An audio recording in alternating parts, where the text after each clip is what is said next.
Opening remarks, and then he will be very happy to take your questions. Secretary General. Good afternoon. I have had very good meetings with President Poroshenko and other Ukrainian leaders. My message is very clear. NATO's support for the sovereignty and territorial integrity of Ukraine is unwavering. Our partnership is long-standing, it's strong, and in response to Russia's aggression, NATO is working even more closely with Ukraine to reform its armed forces and defense institutions.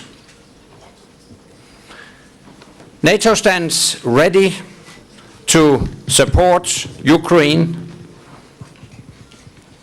with advisors and assistance. We are advising Ukraine on defense planning and defense reform, and we are ready to intensify this cooperation. We also advise on technology and energy security. In June, NATO's foreign ministers decided to establish 4 trust funds to assist Ukraine. I discussed with the President how we can best use these trust funds in areas such as command and control, logistics, and retraining of retired military personnel to assist Ukraine in the present situation.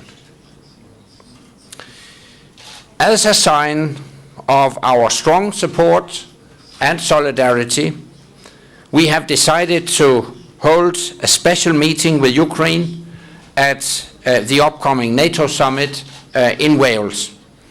And I look forward to seeing President Poroshenko there. We will continue to improve the ability of NATO and Ukrainian soldiers to work together. Together, we are planning more joint exercises, more cooperation, and more shared training and education.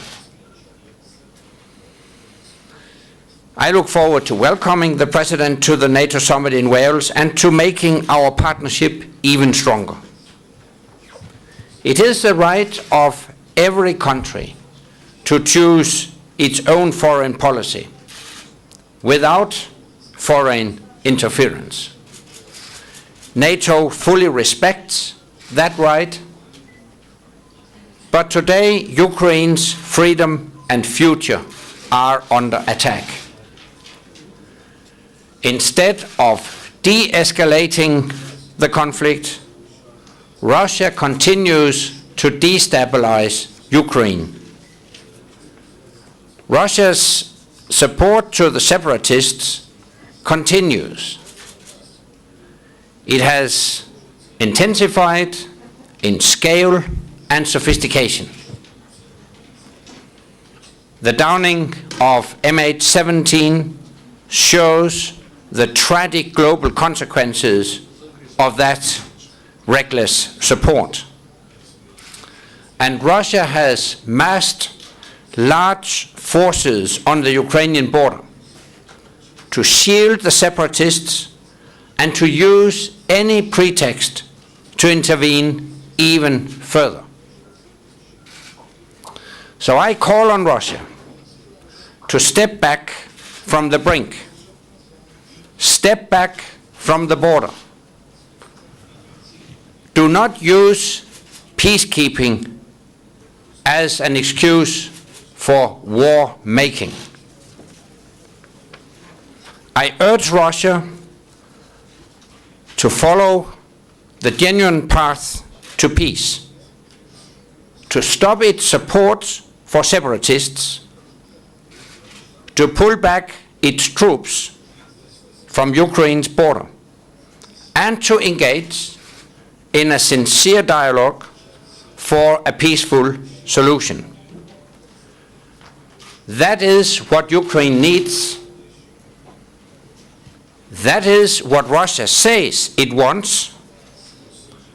And that is what the whole international community is working for. And with that, I'm ready to take your questions.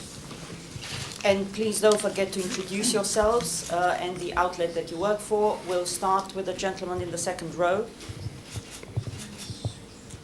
Interfax Ukraine, Igor Solovey. Fox Ukraine, Igor Solovey. Secretary General, what will be the reaction of NATO if the Russian Federation still uses the pretext of peacekeeping, as they call it, to send troops into the territory of Ukraine? At this stage, this is still a hypothetical question. As I mentioned, we are very much concerned that Russia keeps this option open. But I do hope that Russia steps back because it wouldn't be in Russia's interest to intervene further. Further intervention from the Russian side would lead to further isolation, further international isolation of Russia. I have no doubt that if Russia were to intervene further, it would lead to deeper, more profound, tougher economic sanctions that would really hurt the Russian economy. Lady in the front row. Валерия Кондратова, Лига бизнес. Valeria Kondratova, Liga Business Reform. Today you said that NATO suspended its cooperation with Russia. In what areas did you suspend this cooperation, and maybe some projects will be folded up altogether? We suspended our practical cooperation with Russia in all areas. And that has affected practical cooperation projects when it comes to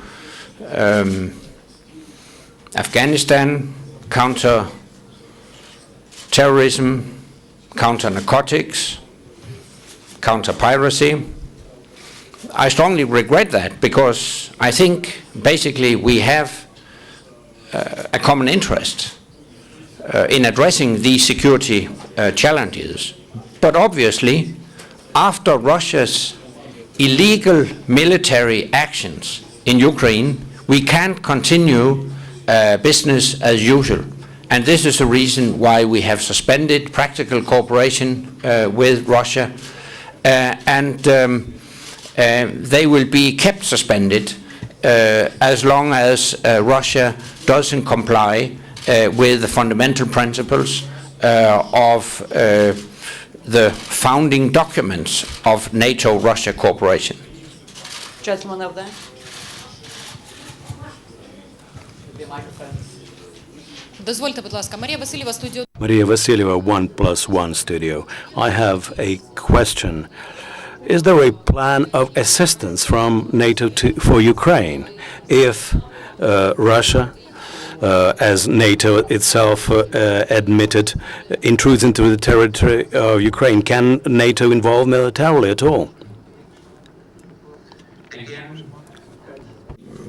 Such further Russian intervention in Ukraine is still a hypothetical question, and we never answer hypothetical questions.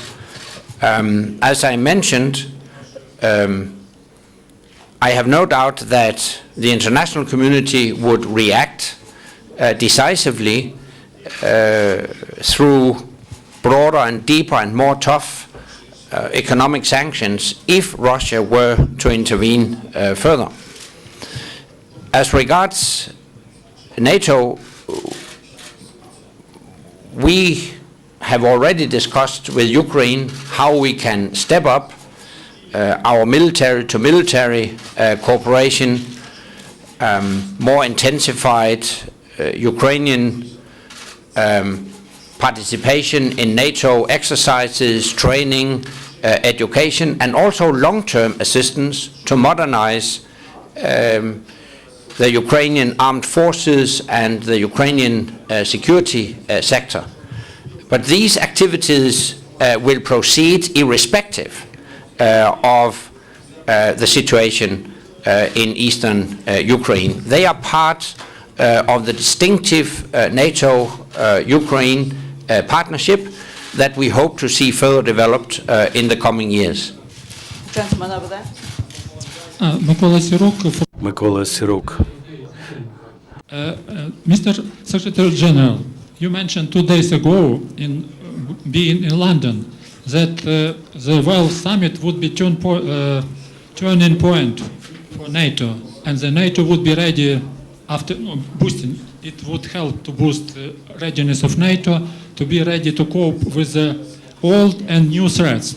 But don't you think it may be too late to be ready, because it seems that NATO is not now ready to cope with this Russian threat, Russian aggressions? Don't you think that Putin's thinking reminds the Stalin thinking? He usually asks the Pope, how many divisions you have? So how many divisions has NATO to stop Putin? Thanks.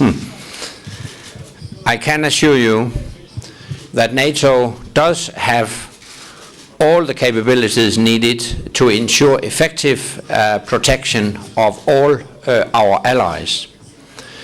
But I have stressed that the illegal Russian behavior has created a completely new security situation in Europe, and we will have to adapt to that. Let me remind you that since the end of the Cold War, for more than 20 years, we have spent a lot of efforts to develop a constructive relationship, a constructive partnership with Russia.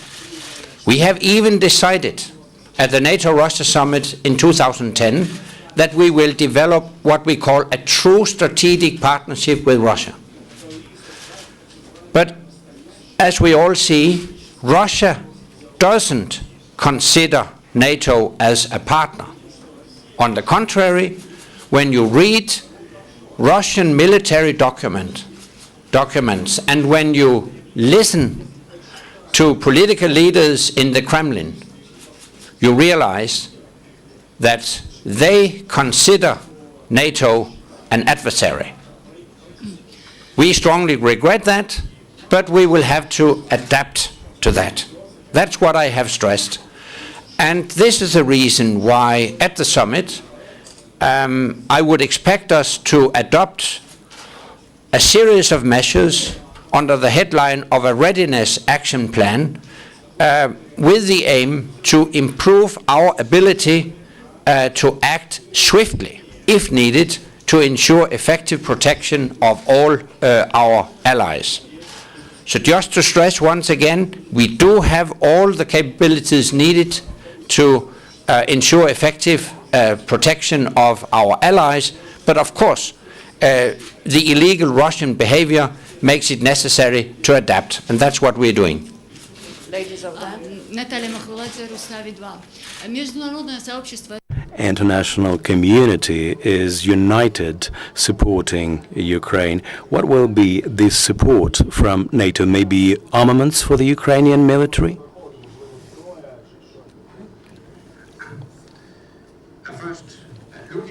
To our summit in Wales, we will have a NATO-Ukraine Commission meeting. At that meeting, I hope we can adopt a joint declaration that will outline areas where we will enhance cooperation between NATO and Ukraine in the coming years. And that will include assistance to build up capacity and modernize the Ukrainian armed forces and the security sector. And as I mentioned, in the short term, I could envisage more intensified Ukrainian participation in NATO exercises, training, education.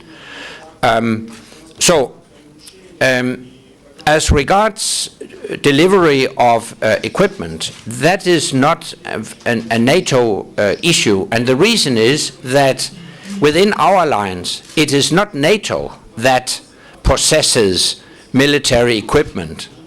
It is individual nations.